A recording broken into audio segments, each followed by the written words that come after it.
Balik.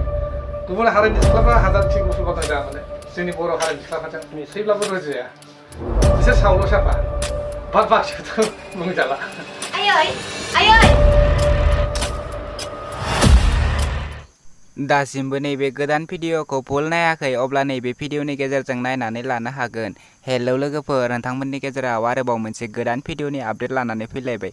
बे गोदान भिडिअखौ नायनो थाखाय नैबे भिडिअखौ जोबजासिम नायलां, होनब्लासो मिथिगोन बे गोदान भिडिअखौ बबे चेनेलाव होदों। चेनेलाव गोदानै फैदोंब्ला चेनेलखौ साबस्क्राइब खालामनानै गालांदो बेफोरबायदि गोदान भिडिअनि आपडेट मोननो थाखाय। बिदिब्ला फैदो दिनैनि बे गोदान भिडिअनि आपडेटनि सायाव। दिनैनि नैबे गोदान भिडिअनि आपडेटनि टाइटेलानो जादों मिशन साक्सेसफुल। बियो मोनसे बड' शर्ट फिल्म। लोगोफोर, बिथांमोना नैबे भिडिअखौ दासिमबो फुल आपल'ड खालामथ'वाखै। बे भिडिअनि स्टार्टिंफोरानो जादों अनिल, मनीषा, लेबारें, प्रिया एन्ड पबा। लोगोफोर, नैबे भिडिअआ जोबोरैनो मोजां जादों। नोंथांमोना बिथांमोननि ट्रेलारखौ नायनो थाखाय बिथांमोननि इउटिउब चेनेलाव थांनो नांगोन। बे भिडिअनि डाइरेक्टर आरो प्रडिउसारानो जादों जयन्त बसुमतारी। लोगोफोर, नैबे भिडिअआ जोबोरैनो मोजां जागोन। बे भिडिअनि स्क्रिप्ट आरो स्ट'रियानो जादों जयन्त बसुमतारी।